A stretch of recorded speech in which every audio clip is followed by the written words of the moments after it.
Kembali lagi di channel YouTube gua, Fajar Muhammad, ngobrol santai.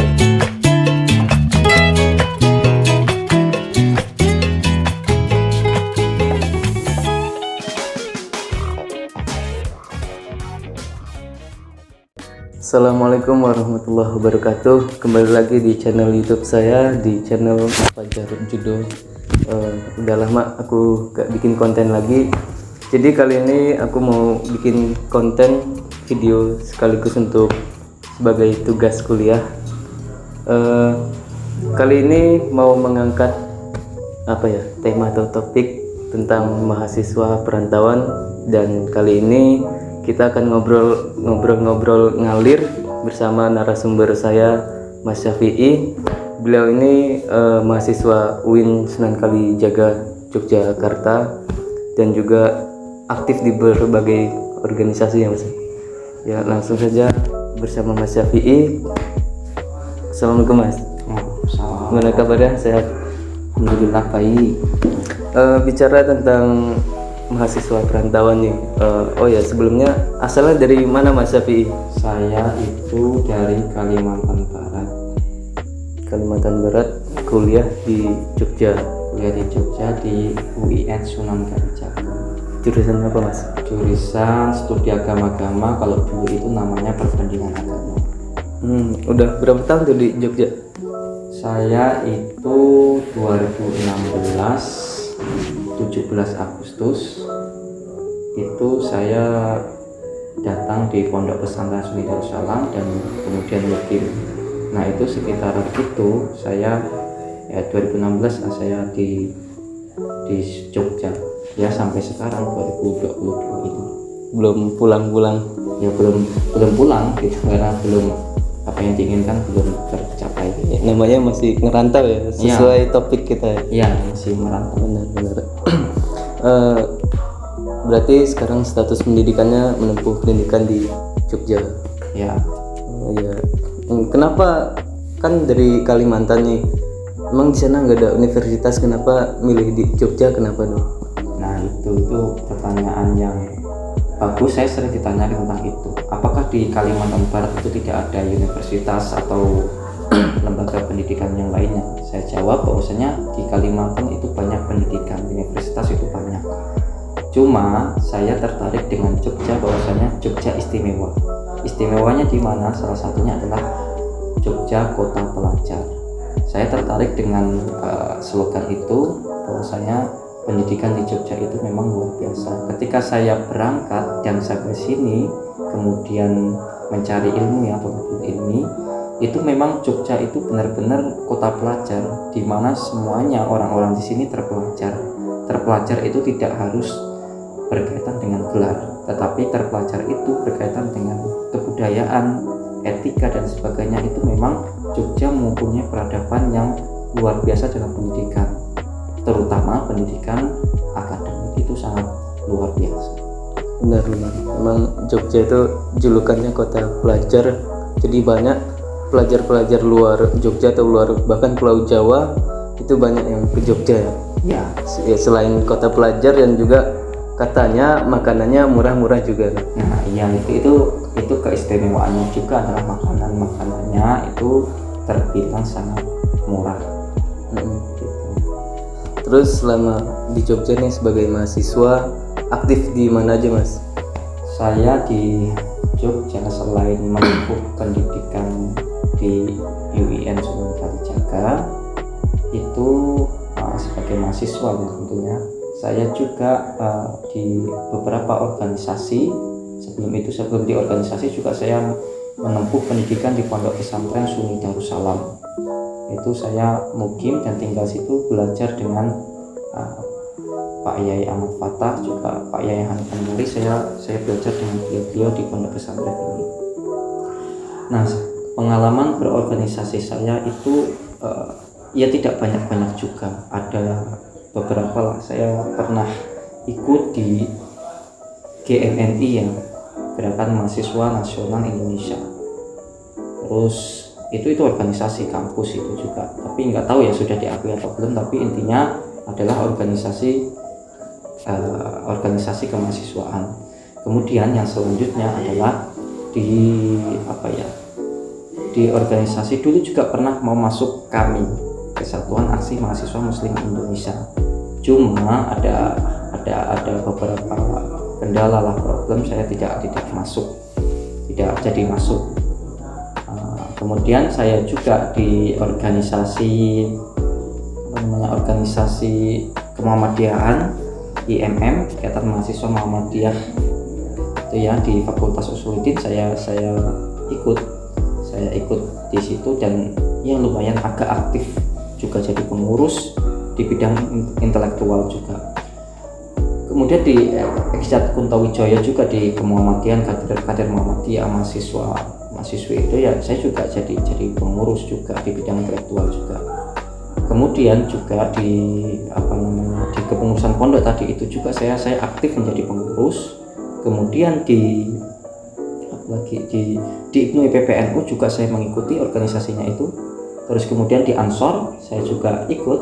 Kemudian juga di KBRA, Keluarga Besar Ruqyah Aswaja, saya juga ikut, dan beberapa organisasi saya ikut juga, partisipannya FPI, HTI, dan semuanya saya ikutin.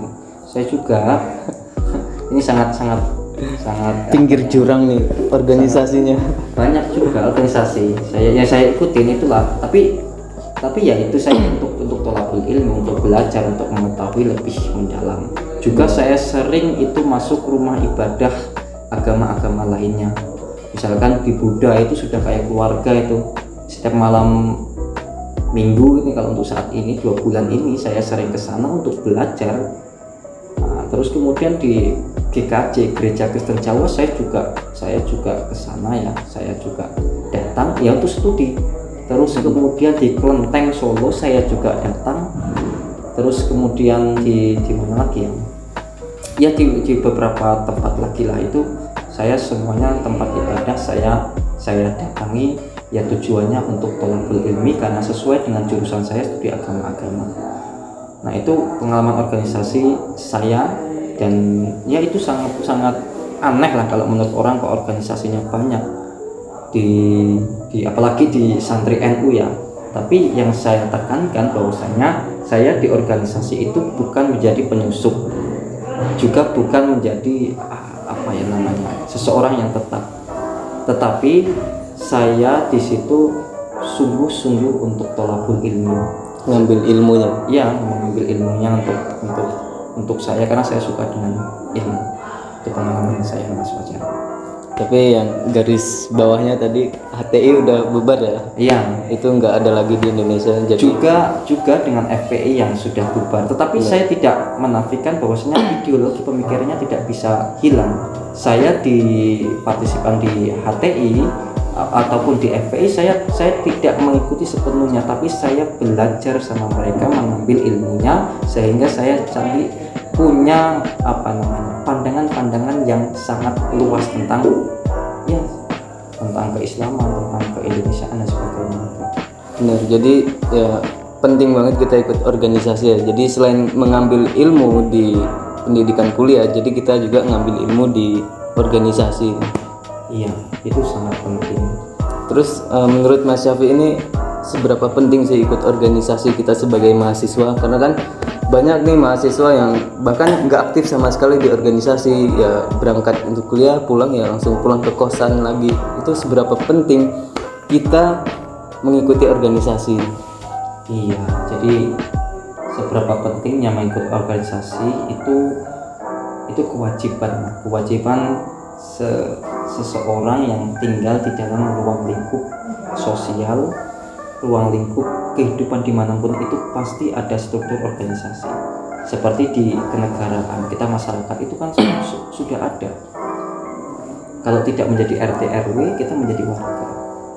Begitu juga di kelas. Saya juga di kelas juga beberapa kali menjadi ketua.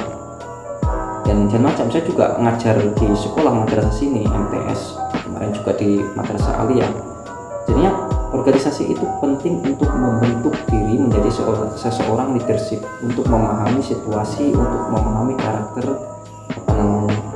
orang lain, sehingga kita bisa tercapai kehidupan sosial yang baik. orang yang tidak berorganisasi itu saya rasa dia akan sulit untuk memahami kehidupan bersosial, karena ketika seseorang itu berorganisasi pasti dia dibekali dengan pemahaman bahwasanya ada pemikiran orang lain. Jadinya organisasi itu bisa membentuk seseorang itu menjadi seorang pemimpin. Pemimpinnya itu juga disesuaikan dengan kepemimpinannya, seperti ada pemimpin umum, ketua umum, ada pemimpinan dalam sekretaris, terus kemudian kebendaraan, terus kependidikan dan sebagainya. Itu bidangnya masing-masing, dan itu sangat penting kita harus mengikuti organisasi. Iya benar. Terus selama Mas Syafi'i di Jogja sebagai mahasiswa nih kan aktif banyak banget ya di organisasinya yang diikutin. Apa yang bisa diterapkan di kehidupan sehari-hari selama mengikuti organisasi yang udah diikutin tadi? Iya, organisasi yang diikutin itu yang bisa diaplikasikan atau diimplementasikan atau kita share, terutama kalau diaplikasikan untuk diri kita, diaplikasikan juga untuk orang lain, bahwasanya organisasi, ketika kita berorganisasi itu kita mudah diterima di lingkungan manapun. Saya ketika KKN, pengabdian masyarakat ya, itu di Kulon Progo, saya di dua kalangan NU dan Muhammadiyah saya diterima dengan baik. Saya di NU, saya menggunakan pola pikir NU karena saya sudah punya pengalamannya. Ketika saya berhadapan dengan masyarakat Muhammadiyah, yang itu masyarakatnya di RT berapa itu banyak Muhammadiyah, ketika saya berbicara dan ngobrol itu sesuai dengan budayaan mereka dan mudah untuk diterima dimanapun.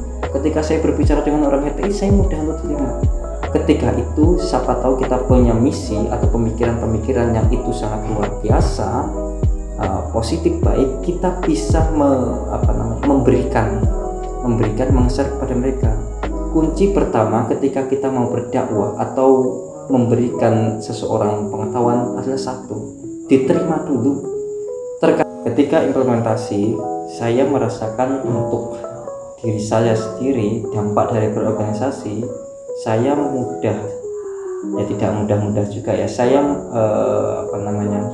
bisa sekarang melihat karakter seseorang atau ketika berorganisasi itu saya mudah untuk menerima pemikiran orang lain, dan ketika pemikiran itu tidak tepat, saya bisa menyembuhkan pemikiran saya sehingga bisa untuk caranya bahasa tidak sopannya ya, saya rasa bisa mempengaruhi orang lain. Bagaimana kita harus mempengaruhi orang lain, karena orang yang berorganisasi itu belum tentu saja dia dibekali oleh kecerdasan. Nah, di situ kita mulai memasukkan, karena kita juga akademisi, memasukkan pemikiran-pemikiran yang baru, pemikiran-pemikiran yang baik. Itu intinya kita mudah diterima orang lain karena kita sudah bisa memposisikan diri kita.